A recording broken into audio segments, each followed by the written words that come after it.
नमस्कार दोस्तों, आज मैं एक नई वीडियो के साथ आपके सामने आया हूं और नए वीडियो का सब्जेक्ट है belt drives.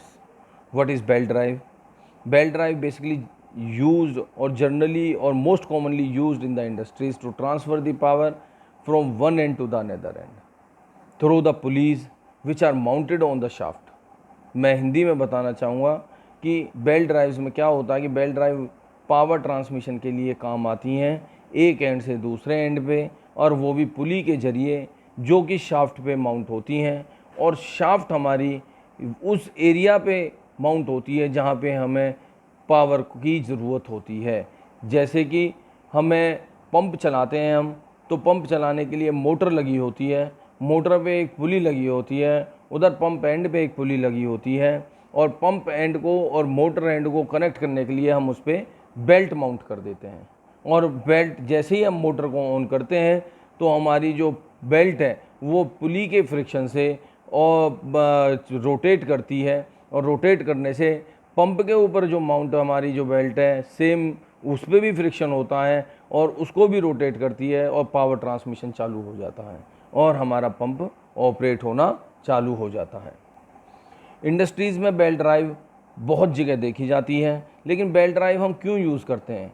Belt drive generally वहाँ यूज़ की जाती है जहाँ पे जब कभी मिसहैंडलिंग या एक्सीडेंट होता है, उस टाइम पे एक जर्क लोड डेवलप होता है। अगर उस जर्क लोड को हमारा वो जर्क लोड अगर ट्रांसफ़र हो जाता है उन गियर्स पे, मूविंग गियर्स पे, या ड्रिवन एरिया पे, या ड्राइवर एरिया पे, और तो वो डैमेज कर देता है, पार्ट्स को डैमेज कर देता है और मेंटेनेंस कॉस्ट को बढ़ा देता है।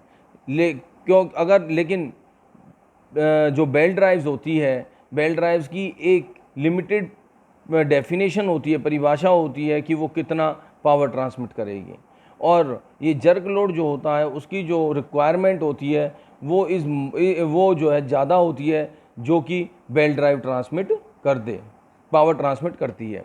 तो इसलिए उस मूवमेंट पर हमारी बेल्ट ड्राइव्स क्या होती है, स्लीपेज कर जाती है और हमारे पार्ट्स को बचा देती है तोड़ने से, या एक्सीडेंट होने से हमारे पार्ट्स को, मशीन पार्ट्स को बचा देती है। इसलिए हम बेल्ट ड्राइव्स को इंडस्ट्रीज़ में ज़्यादा यूज़ करते हैं।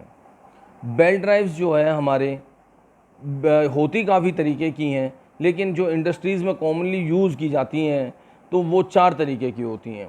एक ओपन बेल्ट ड्राइव्स होती है, दूसरा क्रॉस बेल्ट ड्राइव होती है, तीसरा जॉकी टाइप होती है, और चौथा स्टेप्ड मोटर होती है। अब हम ओपन टाइप को हम डिटेल में पढ़ते हैं। तो ओपन टाइप का मतलब होता है कि जहाँ पे जिस डायरेक्शन में हमारी मोटर घूम रही है उसी डायरेक्शन में हमको अपना वही डायरेक्शन हमें जहाँ पे पावर ट्रांसमिट कर रहे हैं वही डायरेक्शन वहाँ पे जब चाहिए तो वहाँ पे हम ओपन ड्राइव यूज़ करते हैं। In the open drive system the direction remains the same of the driven and the driver side. दूसरा, ओपन ड्राइव सिस्टम हमारा इसलिए भी यूज़ किया जाता है जहाँ पे डिस्टेंस ज़्यादा होता है, वहाँ पे हम ओपन ड्राइव सिस्टम भी यूज़ करते हैं। एग्ज़ाम्पल मैं आपको बता देता हूँ, वो मैंने जो पहले पंप का एग्ज़ाम्पल दिया था, that is the same example applied here also.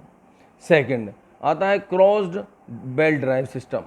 Cross belt drive system वहाँ पे यूज़ किया जाता है जहाँ पे हमें डायरेक्शन को अपोजिट करना होता है जहाँ पावर ट्रांसमिट की जाती है और जिससे पावर ट्रांसमिशन हो रही है।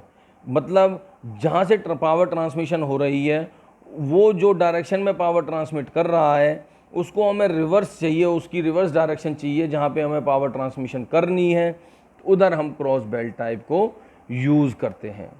ये बेसिकली हमारी लेथ मशीन से मशीनिंग सिस्टम्स में यूज़ की जाती है, और वर्कशॉप वगैरह में हमारी यूज़ होती है बड़ी बड़ी मशीन्स को जहाँ सिंगल मोटर से पावर ट्रांसमिशन की जाती है। तीसरा होता है जॉकी टाइप।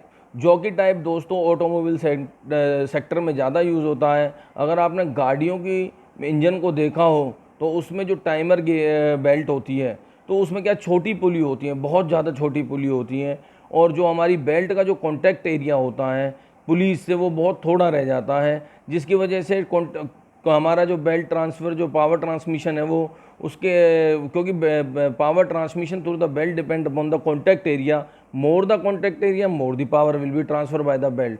तो इधर क्या होता है कि पावर ट्रांसमिशन कम हो जाती है, क्योंकि कॉन्टैक्ट एरिया छोटा है। इसलिए हम क्या काम करते हैं, बेल्ट में टेंशन देने के लिए और कॉन्टैक्ट एरिया को बढ़ाने के लिए आइडल पुलीज़ का यूज़ करते हैं, जिससे कि पावर ट्रांसमिशन ज़्यादा हो सके, और उसी को हम jockey type belt drive system बोलते हैं। चौथा बेल्ट ड्राइव सिस्टम होता है हमारा स्टेप्ड पुली टाइप।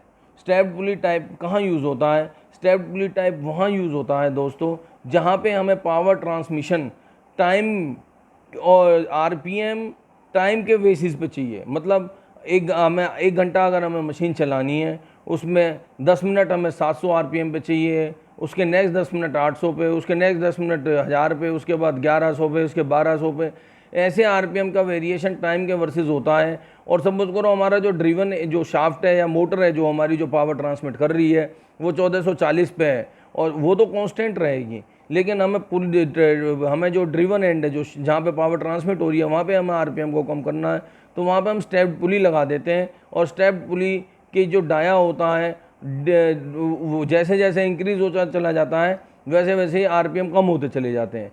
तो हम रिक्वायर्ड डायामीटर पे, रिक्वायर्ड आरपीएम के लिए रिक्वायर्ड एक डायामीटर, मतलब एक स्पेसिफिक्स डायामीटर, हम फिक्स डायामीटर स्टेप पुली यूज़ कर लेते हैं, और जिससे हम अपने आरपीएम को कंट्रोल कर लेते हैं। तो ये स्टेप्ड पुली टाइप का हमारा पावर बेल्ट सिस्टम होता है। बेल्ट नेक्स्ट आता है कि हम पावर ट्रांसमिशन कितना पावर ट्रांसमिशन और जो हमारी बेल्ट दे सकती हैं, और वो फैक्टर्स कौन कौन से हैं जिस पे हमारा पावर ट्रांसमिशन सिस्टम डिपेंड करता है। देखो, पहला होता है द वेलोसिटी, कि कितनी वेलोसिटी पे हम पावर ट्रांसमिशन कर रहे हैं। दूसरा आता है हमारा टेंशन इन द बेल्ट, कि कितनी टेंशन होनी चाहिए बेल्ट के अंदर। तीसरा आता है हमारा contact area of the belt with the पुली, कि कितना कॉन्टैक्ट एरिया पे बेल्ट हमारी पुली के साथ टच कर रही है। और चौथा आता है कंडीशंस, कि किस कंडीशन में हमने बेल्ट ड्राइव सिस्टम को लगाया है। फ्रेंड्स, बेल्ट ड्राइव यूज़ करने में हमें क्या क्या सावधानियां यूज़ करनी चाहिए, क्या क्या हमें देखना चाहिए, क्योंकि जो इम्पोर्टेंट पॉइंट है वो भी मैं आपको बताता हूँ।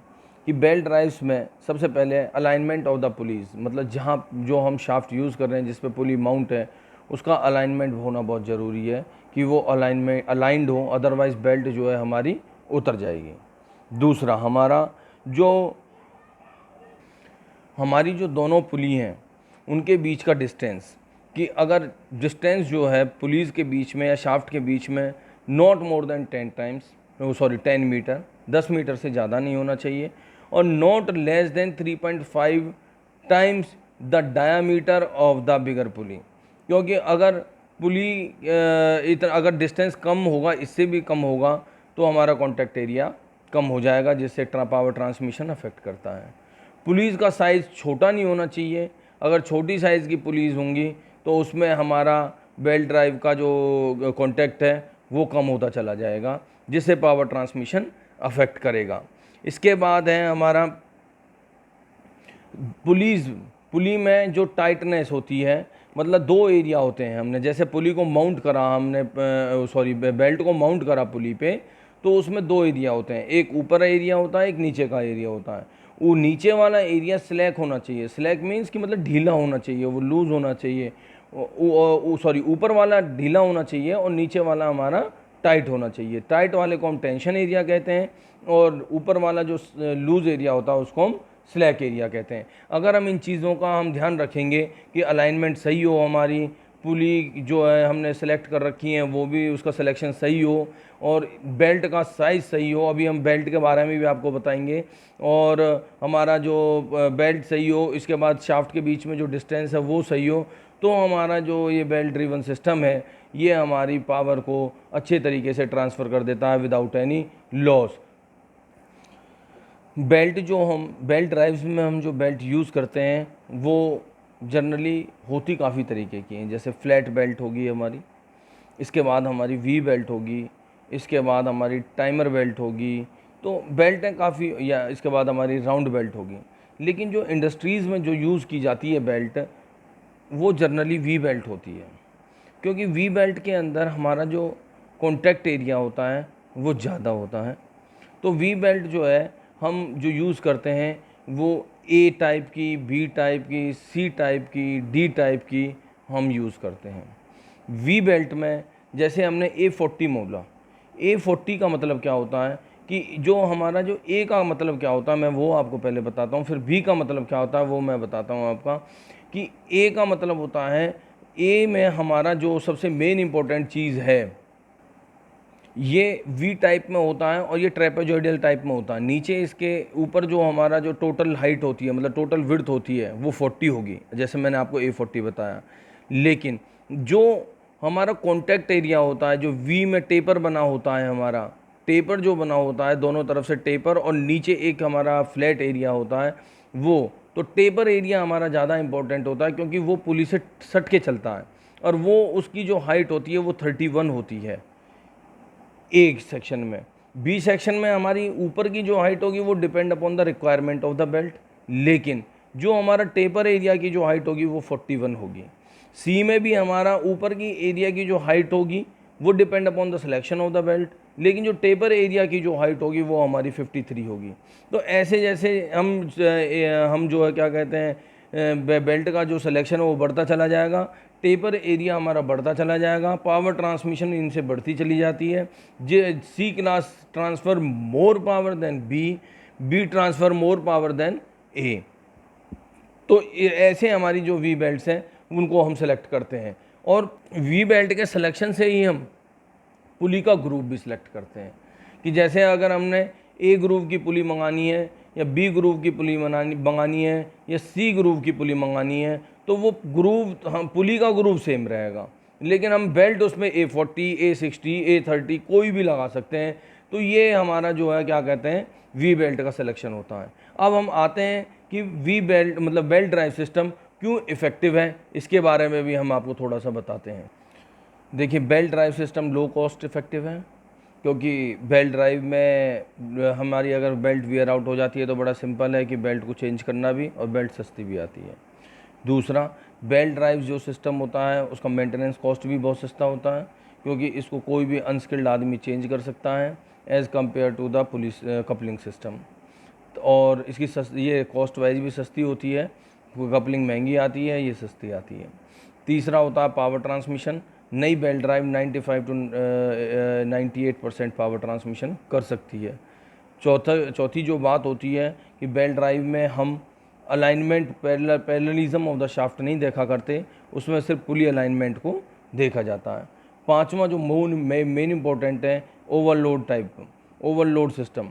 बेल्ट ड्राइव अपने आप में ओवरलोड टाइप होती है क्योंकि जैसे ही मशीन पे रिक्वायर्ड, क्योंकि जो हम बेल्ट ड्राइव यूज़ करते हैं, जो बेल्ट यूज़ करते हैं, वो हम कोई भी बेल्ट हो, चाहे ए हो, चाहे बी हो, चाहे सी हो, वो उसकी एक लिमिट होती है पावर ट्रांसमिशन की। अगर उससे ज़्यादा पावर ट्रांसमिशन करना पड़ जाए तो उस टाइम पे उसमें स्लीपेज जनरेट हो जाता है, जो कि मोटर को भी बचा देता है हमारी को, और मशीन को भी एक्सीडेंट से बचा देता है। इसलिए बेल्ट ड्राइव सिस्टम हमारा ज़्यादा अच्छा है और ज़्यादा सेफ भी है और लो कॉस्ट वाइज भी छोटा है। एक इम्पॉर्टेंट चीज़ और भी है बेल्ट ड्राइव्स में कि हम बेल्ट ड्राइव्स में स्पीड वेरिएशन को इजीली कर लेते हैं कि जहाँ पे हमें स्पीड वेरिएशन चाहिए, आरपीएम को चेंज करना हो, तो वहाँ पे हम स्टेप पुली से भी कर लेते हैं।